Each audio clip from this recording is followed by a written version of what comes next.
All right, this is kind of an interesting video because it is the transition of the channel from living in a van to living with Denoy.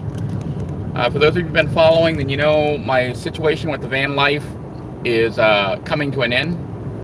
Actually, it already came to an end. And I'm currently resituating myself back from homelessness. So I've been pretty busy, which is why I haven't been online. But just had something interesting happen last week. I think it was Friday or Saturday. It was interesting because I was just sitting there in the RV, and then suddenly PayPal popped up and said I had money. And it kept popping up a couple times saying I had money. And then, so I went to look at it, and I was like, this was like at 12 a.m. Okay, so then I went to look at it, and I was like, what the heck is up with this?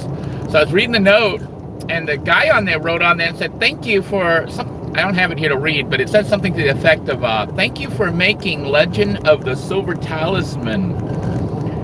It's like his favorite game. And then I'm like, okay, this is the first time this game, which was released about 25 years ago, has actually made any money. It was actually a pretty decent game, really complicated, and that's probably why it didn't do so well, and it came out a little bit late. I'll give you guys some background.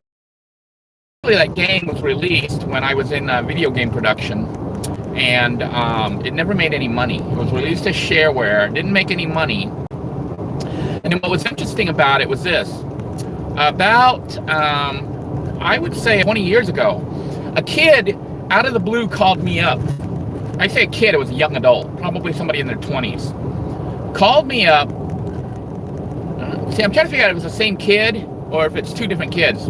Two people contacted me about the game, or one person, and I'm getting them mixed up. But one guy contacted me saying that he was playing the game on a telephone, on a cell phone, which I thought was amazing. I was like, what the heck? They converted my game so to work on a phone, these modern phones. But there was another person who contacted me wanting to register the game. He wanted to pay money so you could get the full game, because it was released in 3 parts. Like the first part was shareware, and it had 2 other parts that you were supposed to pay for to register the game. Well, this kid, I think it's a kid, but it was probably a young adult. He contacted me wanting to register because he wanted to finish the rest of it. And I'm thinking to myself, you're like the first person in like, since the game was released in 96, okay, contacted me. So that was like about the year 2000 or so when he contacted me, and I was like, this is the only time anyone ever contacted me to register the game. But I told him the game had been released into the public domain, not public domain, but as freeware. It was now being given away freely. I wasn't charging money for it. So then he was like, oh, that's awesome. And then he asked if he could re-release it for me through, I don't know if it was like it was one of those old DOS archives, the DOS game archives. And I said, sure, no problem. You could even put your name on it as the person who did the release for the archives. I think it was like gosh, I can't remember the name of the DOS things. My brain's like kind of fried. But anyhow, he ended up releasing it, and I thought that was that. And the game kind of just sat there on the internet, like and some people uploaded it to like Internet Archives and stuff, so you can actually play it in browser now through the arcade game archives and stuff like that. But it was on all these arcade sites, old DOS games, abandonware, and all these other sites with free games and things like that. And it just sat like that. And occasionally I would see a video that somebody made playing the game on YouTube, and I always kind of chuckled. I was like, people are actually still playing this game like 20 years later. And some people actually felt it was worth uploading the gameplay. So that always made me chuckle. But what happened Friday, this is last week, was there was a streamer named Macaw45, and apparently he's kind of popular, not like mega big, but pretty popular on Twitter. And what he does is he plays retro games and stuff. And then he had been covering, or he was doing on that live stream that he was doing that day, coverage of Legend of the Silver Talisman. And it turned out he was that kid He was that young guy that contacted me like 20 years ago wanting to register the game. So he was talking about the game because I guess I was to him, somebody kind of neat or cool or whatever that, had published the game and whatnot. And he thought I was kind of semi-famous or whatever. But he ended up never forgetting the game. And then he became a Twitter, not Twitter, it's Twitch, a Twitcher, I guess. It wasn't Twitter, it was Twitch. So he became a Twitcher, and he streams like gameplays of old DOS games. Well, not DOS games, but just old games. And he happened to be doing my game, and he got curious and started looking me up. And of course, he couldn't figure out what the heck happened to me, because, back then, I actually was one of the, the young people that were kind of starting up the companies and stuff, and some of them ended up being like Epic, the big giant companies, and even AOL. Like, I knew the guy who was trying to work on AOL, America Online. There was like a small group of people that were doing that, and I was one of those groups. It's like one of the young people that were trying to make it big, but obviously I didn't make it big. Those other people went on. I ended up on YouTube as a homeless vet, broadcasting my life so people could see what can happen to you if something bad happens. And so he was kind of puzzled about the whole thing and had some questions. So I'm going to kind of devote this episode to answering his questions I can remember off the top of my head. Macaw45 was wondering what happened to me, because it looked like when he was watching the older videos, or at least the game and stuff, and even the old pictures and stuff, it seemed like I had a normal life. And indeed, I had a normal life. I was actually, working as a software developer. That was done on the side, but I was working as a teacher. And so I had a middle-class life, but I actually had some weird stuff too going on the side. But I did photography on the side. I was somewhat known for my photography, and I had ran a thing called the Florida Photo Days. I think it was like Travel Channel. Was it Travel? They wanted to do a story on me. I was even in some magazines and stuff. I know you guys don't know all that. You guys know me as this toothless, homeless dude living in a van, but prior to that, I was somewhat known, kinda. Not like famous or anything, but like I did my photography, and I did glamour photography. I worked with like Playboy models. I did a lot of stuff that you would say, wow, what happened to him? Because that's what Macaw45 said. What happened? Well, what happened was, long story short, I'm going to try to condense it here. I had been in the military prior to going into, or coming out and working on the game and becoming a teacher and stuff. But the military, when I exited because I had some issues. It turned out the VA just recently found out, and they're linking it, my disability to my military time. It kind of messed up my brain, my job. I had a kind of sensitive job doing public affairs for the United States Air Force. I had like secret clearance and all this other stuff. It was kind of sensitive work, and it kind of messed me up. And I guess you could contribute it to like PTSD and several other things that developed from my job, but it was like undetected. I didn't know.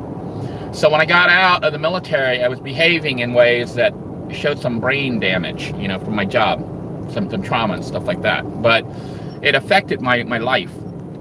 And I ended up marrying a woman who, it didn't work out well. I'm not going to get too much into detail here. Those of you who've been with me from the beginning, But basically, it was a bad marriage that ended up destroying my whole career as a teacher, software developer, photographer, and everything else. And prior to that, I'd been interested in like off-grid living and, like mobile living for traveling and things like that. I was, the van life, the glamorous type van life. But I ended up adapting that to living in a van, and decided I would go ahead and broadcast my life and share with people, what can happen and what I'm trying to do to get out of it. And I didn't know at the time that it would take this long, but the journey from the time I went full-time living in a van till now has been probably about like 7 or 8 years is how long it took to get out, to get myself back on my feet, to the point where I think right now I'm fairly safe from being homeless again, unless something tragic happens again. But, people make all sorts of judgments when they see people living in a van or homeless and whatnot. They assume that, they got mental issues, which a lot of them may, because I had some mental issues, and I still do. I'm still working on it. But, you know, those people that you see there may have one time been an executive or a CEO or something. You know, but people don't know that. And I wasn't I wasn't really an executive or anything. I was the president of Interactive Arts, you know, which I still am. But the company was like on hold. And I'm getting ready to resume it all because I'm trying to get my life back, you know, my old self. So what happened right now is this. I have gotten myself out of the RV junkyard, you know, with the assistance of the VA, because they declared me to be like basically disabled, but not like fully. Like they gave me a 50% rating, and that's enough money to actually pay for me to sustain a living, you know, situation. Right now I have my RV parked somewhere where, you know, the owner basically is going to let me stay there indefinitely. So I'm not at the situation where I was constantly facing, you know, the police knock on the window, and with an RV it's really hard to park, you know, so I'm not facing that anymore. I'm not facing the issue of being evicted or having my vehicle towed and whatnot. So I'm at the point right now of actually being in a position where I can stabilize myself. I'm working full-time, you know, as a janitor, but it's kind of interesting because it's not just a regular janitor job. I'm working at a space agency. So almost every spaceship that you see go up now from America or from Florida, I have something to do with it, you know. So from time to time you see me give away stuff like, you know, I still haven't given away the patch I was supposed to give away, but I have like a lot of space stuff that I get, you know, and they give me like t-shirts, patches, coins, medals, whatever, you know, stuff, because I'm part of the team, or they consider me part of the team, the space people. So it's a big contrast, you know. My life has been kind of weird. At one time I was aspiring to be somebody like Elon Musk, or you know, one of the other people who broke out and became famous. But at other times I was like a normal person. I was looking to become, you know, the first teacher in space, and I was kind of a candidate for that, but decided not to, you know. Well, actually, I wasn't the first teacher in space. I became a teacher because of the first teacher in space. Macaw45, you know, died on the space shuttle Challenger, and I became a teacher to kind of pay tribute to her. And then when they wanted to restart the Teacher in Space program, you know, they asked if I would be interested in it, because I was a kind of a pretty decent science and math teacher for, you know, Brevard County. And, you know, I had the opportunity to try out, but I decided to pass it because by then I already had children and whatnot. So I was trying to live just a simple life as a teacher, although on the side I was still doing stuff with models and photography and other stuff like that. And still had the dream of one day Interactive Arts would become this big, huge, mega thing, which I still have in my head, even though it's looking less and less like it's going to happen. You know, like Interactive Arts was supposed to be like bigger than Blizzard, bigger than Epic, you know, Epic, the company that makes Fortnite, you know. It was supposed to be bigger than even like Amazon. But because of what happened to me and being in that bad marriage, okay, I ended up losing everything and ended up on the streets as a homeless vet, but decided to broadcast just to show people what can happen and how you try to cope with it, or how I tried to cope with it. I didn't think it would take this long, but it ended up taking this long, and a lot of help from the people on YouTube, basically the viewers of this channel. People were giving me suggestions, advice, and some people were sending cash. The RV that I'm currently living in was actually mostly donated by the viewers of this channel. So basically where we're at right now, I'm stabilized enough that I can try, you know, because I'm working full-time, which is why you don't see me so much on here. I'm stabilized enough that I can try to get everything back. Like once I get high-speed internet, I can start doing things that I really want to do, like streaming video games, what the viewers of Macaw45 were wondering is if I was going to finish up Aya Kobori. That's a RPG game that's really complicated that I'm in process of writing. It's been a project I've been working on since I was probably about 14 years old. So that game is about 41 years old. That's how old that game is. And I know they laugh at it because they don't think I'm actually going to finish it, but that's my goal in my life, is before I die, I will finish that game. So where we're at is this. When I first started Legend of the Silver Talisman, I was still in high school. I was graduating from high school, and I started it not as a standalone game. Back then, this was like 1980, probably 1985, 86. Computers were somewhat primitive. You know, I was still running on like 300, 1200 baud modems. I had a 300 baud, and I think by then I was up to 2400 baud modems. But I wrote a bulletin board program, and you know, back then people would call up bulletin boards. They'd dial up on their computer, and you could play games. But I wanted to do a graphical game that you could hook up to and play multiplayer. And I created a game on my bulletin board, which was the Interactive Arts bulletin board. And it was called, as you guessed it, Legend of the Silver Talisman. And what it was a graphical a graphical game where you went and it was a dungeon crawler, like similar to Rogue, but you could call and play. And the plan was eventually to try to afford multiple phone lines so multiple people could play. But in the meantime, when people called, I would actually go on the game and play with them as the dragon. They didn't know that. They thought it was an NPC, but it was alive and smart because it was actually me playing against the players. But that's how Legend of the Silver Talisman started. And during that time, I formed Interactive Arts, the company, while I was still in high school. And I, you know, they let me do the career work thingy where you could work and for a company, you know, work for somewhere, Taco Bell or whatever. And that counted as your class. You got credit for that, because you had enough credits that you could go to get a job. You know, seniors could do that.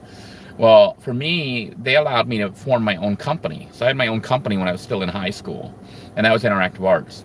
And what we did was we wrote games and we published them on magazines. So if you look at some old magazines like Ahoy and stuff, you might see me in there. I had a program called The Artist that I wrote while I was in the high school that I published on Ahoy magazine.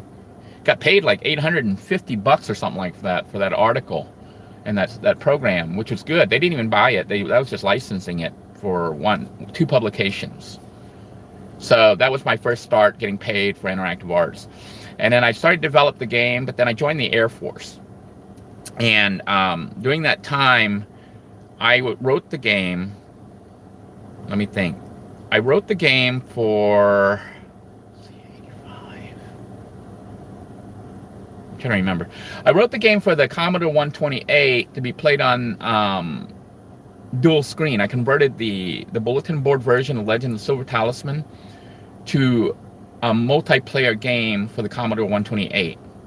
It could be played on the 40 column screen and the 80 column screen. So each player had their own screen. So you could play head to head. Okay. And then I submitted it to, I don't know if it was Run Magazine or Ahoy Magazine, and it took them a while to get back with me. By the time they sent me a letter back wanting to publish it, but they wanted me to modify it so it would work on a Commodore 64, you know, not a Commodore 128. I ended up turning it down because by then I was in the Air Force and I was working as a public affairs specialist, so I didn't finish the game.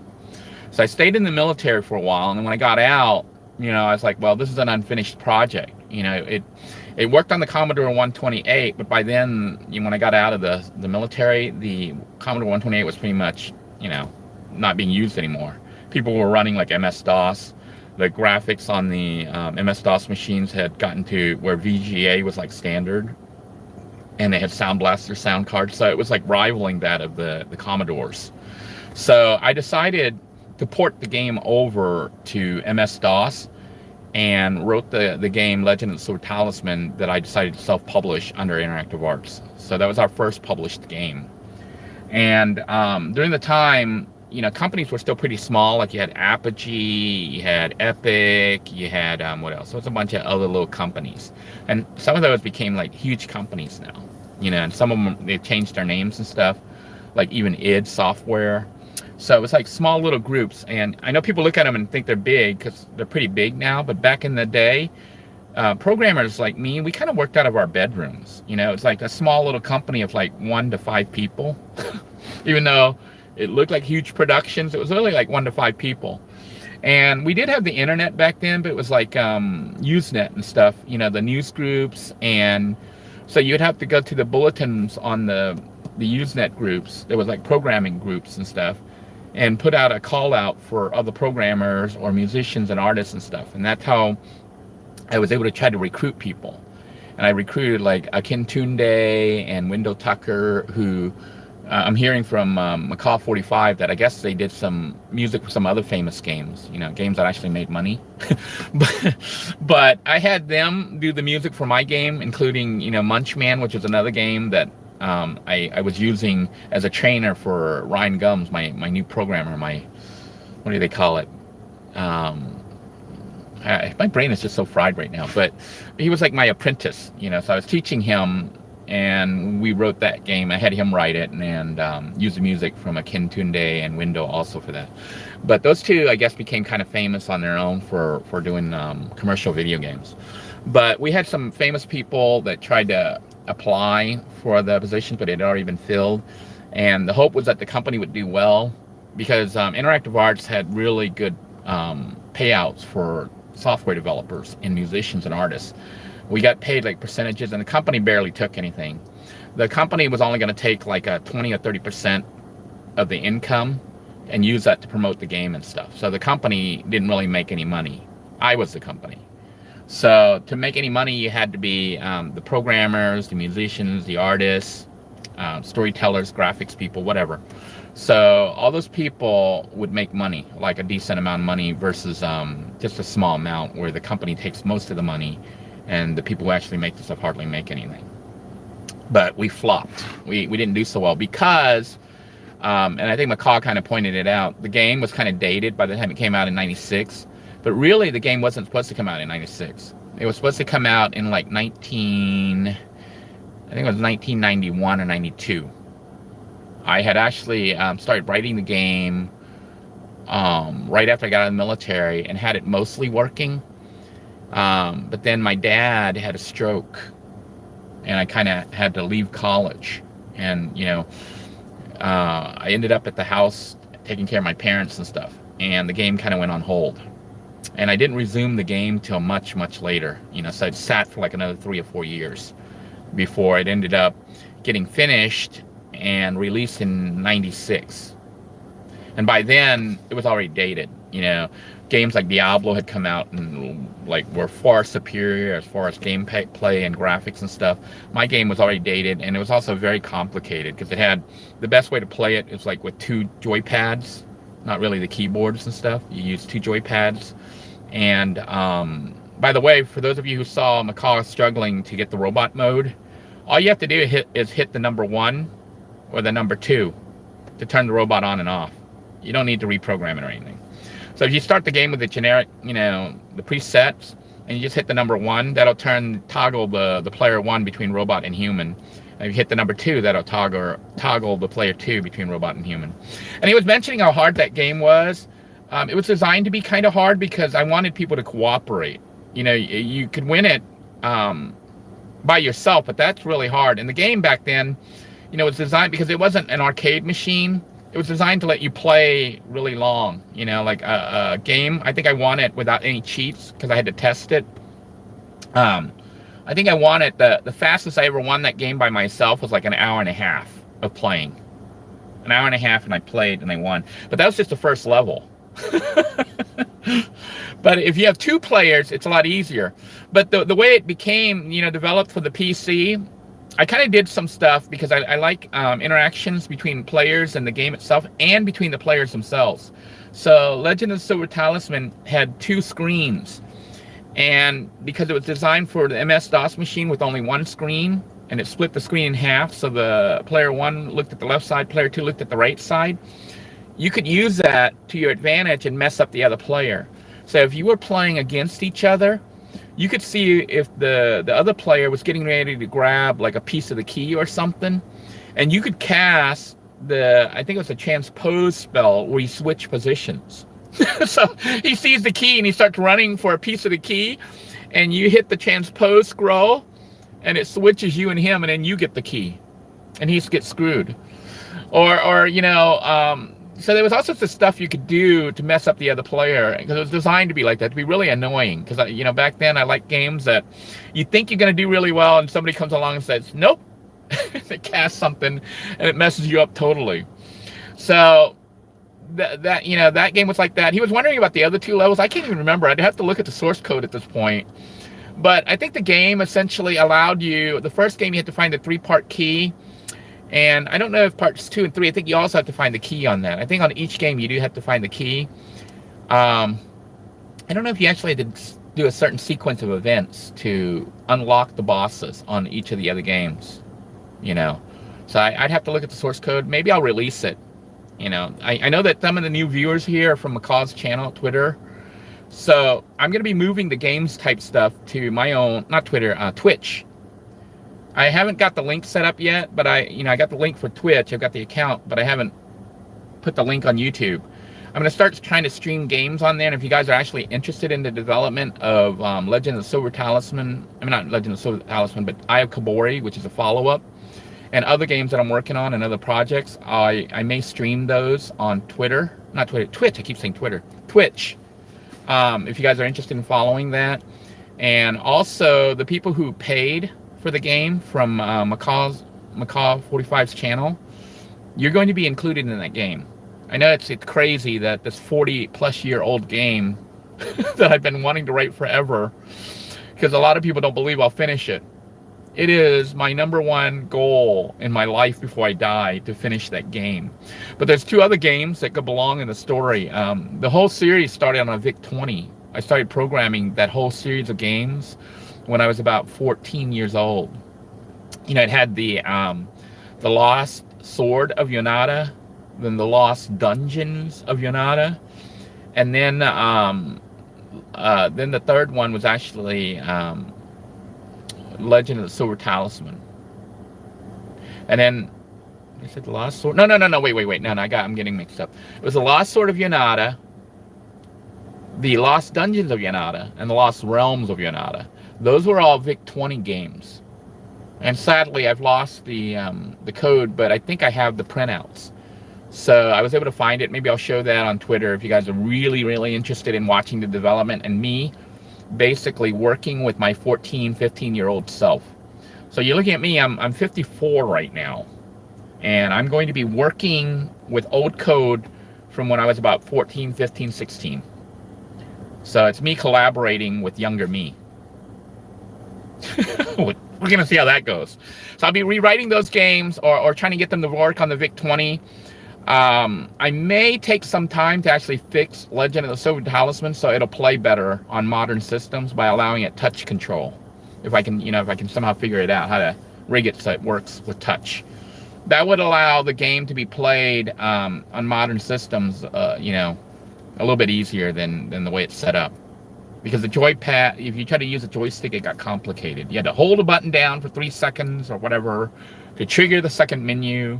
Because back then, they didn't have really elaborate joypads. You know, they only had like little simple joypads, joysticks and stuff like that. So that'll be done. I will eventually start up Eye of Kabori. I'm debating how I want to do it. There's actually 2 parts of Eye of Kabori. One part is the RPG part, which is the adventure. It's got the story that is the story from Legend of the Silver Talisman, parts of it. They'll tie it together. That part should be played through as a story, so I'm thinking it'll be solo. But once you finish that part, there's a second part that I'm definitely going to need help with. I'm going to be recruiting a new team to write the online version of Eye of Kabori, which will be multiplayer. So the multiplayer, I'm not going to tell you too much other than that it's going to be a lot, as far as I know, a lot different than other games that exist right now. Because it's like multi-level of depths. You can play it as a multiplayer massive role-playing game, but you can also play it as a real-time strategy simulation. And I'll explain it more as I start to develop it, and people can kind of choose how they want to play it. And the people who have contributed to that game, Legend of Silver Talisman, from Macaw's channel, I will include you as NPCs into that game. So you, once the game gets done, of course, you are now immortal. And people on this channel that are interested in it, you can also get into it. So that's just my little thing that I'll be doing. It's one of my big projects. I don't know if I'll make any money on it. Probably not. If it performs according to my track record, it probably won't make much money at all. But it's my big project. It's my big project in my life, you know. So that's the one thing I want to finish before I die. So look forward to that. I will start to link my my Twitch account. So those of you who want to follow me on Twitch, that's where I'll be doing the gaming live stream. I have to try to get high-speed internet where I am and everything. And then you'll see me just playing on that. This YouTube channel, I will still continue to broadcast, but mostly just normal, you know, little updates and stuff, and then maybe some cool projects. I also am going to streamline the living in a van type stuff. I'm debating how much of my old life, you know, the homelessness stuff I want to leave up. I may just leave it up just to show people there's light at the end of the tunnel. But, you know, a lot of it's so sad, and a lot of people, when they look at it, it doesn't make sense, or they start making fun. They really don't understand the situation. Because, you know, if you start watching the new broadcast from now on, it may be a lot more different. Like, I'm actually still planning on traveling. You know, that's my big goal, is to travel and do all the stuff I talked about. It's no longer a dream. I'm actually at the first stage of doing it. So I'll be traveling across the United States. Don't know if I'm going to be broadcasting. I don't really think I'll be broadcasting. Still planning a trip to Thailand once the whole COVID thing gets under control. I want to take you guys, if I can find an elephant soccer match, I want to show it to you. You know, show you what an elephant soccer match looks like in Thailand. But I'm getting ready to basically reset my life. So look forward to that. I hope I answered most of your questions, if not all of them. Just basically, I guess my tip for you, if you're a young man or a young woman and stuff, if you really want to do big projects, it's hard when you get married. A lot of greatness, if you want to call it that, usually occurs when a person is single, because they can devote their full energy, their full love to the project that they're working on. Once you get married, you have obligations. You have children. You have your partner. It starts to detract you from the thing that really drives you and pushes you. You know, when I was younger, I had aspirations of becoming somebody like Elon Musk, and I worked my butt off. Now I'm like, I don't really aspire for that. You know, like Macaw45 was saying, if Denoy really is the same guy, then he's actually a pretty decent programmer and has a lot of technical skills. Why is he not working somewhere where he could get paid a lot of money?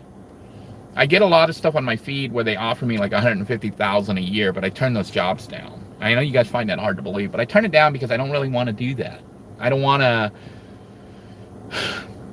go there again. You know, I don't want to be. I used to work as a technician, as a software developer for 10 Key Publishing in Orlando. I've done that. You know, I did technology stuff. People used to come up to me and you know, want to recruit me or ask me to consult and things like that. But now, you know, one, that's old technology, but two, I don't want to relearn it other than for fun.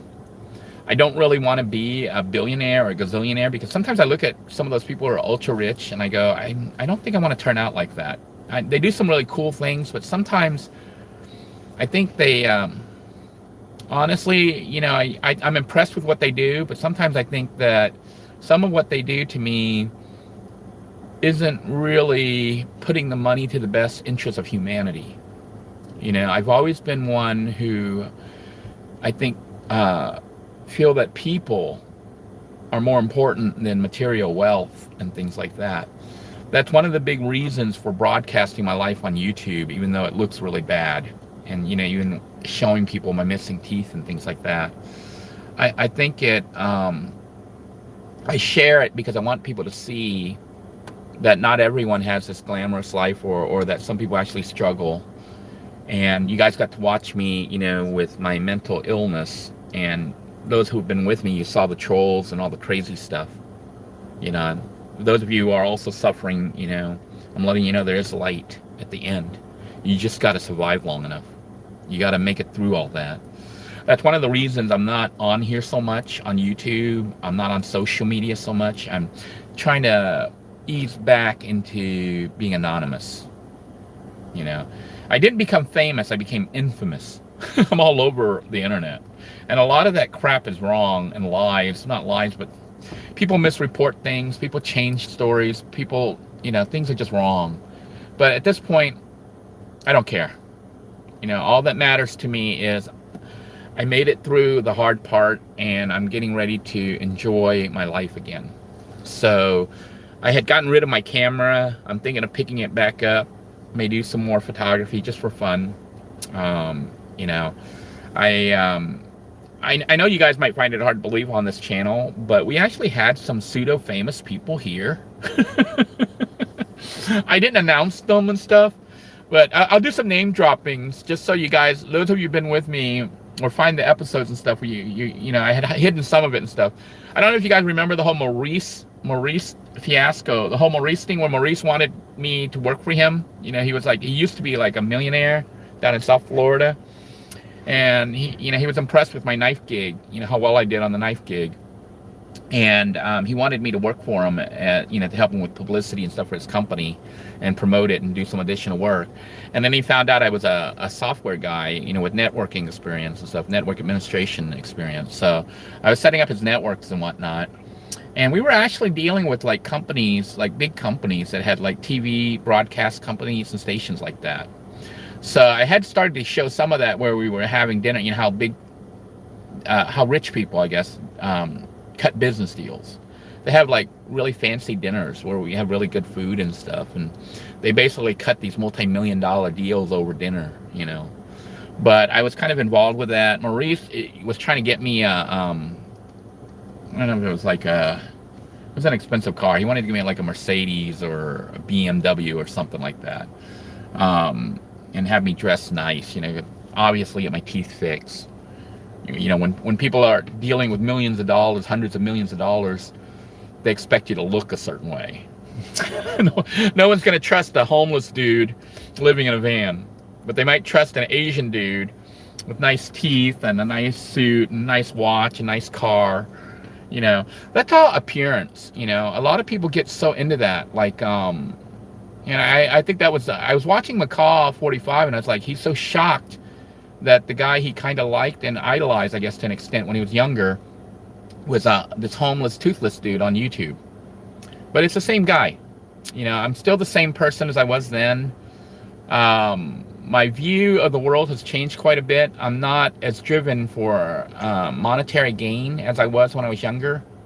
I think what's more important to me is to live your life as the kind of person that you want to be. Because ultimately, that was your life, you know?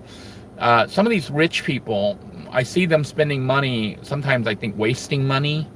I think when they are dying, they're going to regret it, because they had an opportunity to really make a positive change or positive influence on the world, and they blew it on stupid shit like expensive sports cars or rocket rides, you know? Although, if I could afford it, so I don't know, you know, what it would cost to ride in a rocket. I think I could feed a lot of homeless people for that, you know, or help countries, you know. So I can understand from their end, they did earn it. It was their money. But from my end, I'm like, really? You know, it might, I can understand splurging a little bit on yourself, but splurging literally hundreds of millions or even $1 billion on something you can afford because it's fun, you know? To me, that's kind of sad and kind of reflects what you think of yourself. Me, you know, I'm working towards humility, trying to be humble, trying to, I don't really like the spotlight. You know, I used to want the spotlight when I was younger. I wanted to be famous. I wanted to be all this stuff. Now I just want to be anonymous. I just want to try to help behind the scenes and whatnot. So this channel, you're seeing less of me, but that doesn't mean I'm less involved. I am going to do some giveaways and stuff on this channel, just help people. It's not a lot, but I'll probably take some of the money from the earnings from this channel and maybe even the Twitch channel and donate it back to the viewers, you know. And you don't even have to, it's not even a contest or anything, it's just random giveaways for people who want it. You know, maybe like buy lunch for people. It's not gonna be like enough to buy anything big, like a rocket ride.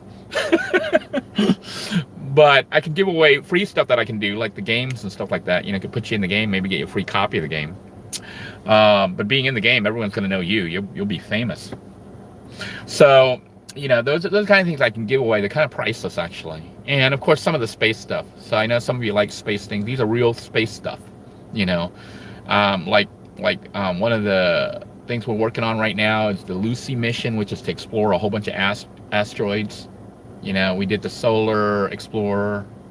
Getting ready to do stuff with the moon. You know, that's coming up. I don't know how long I'm going to stay at the space agency. You know, I've already told them, I don't know. I'm hoping in 5 years I'll be gone. You know, I won't be there anymore. But conceivably, I could be there at least a couple more years.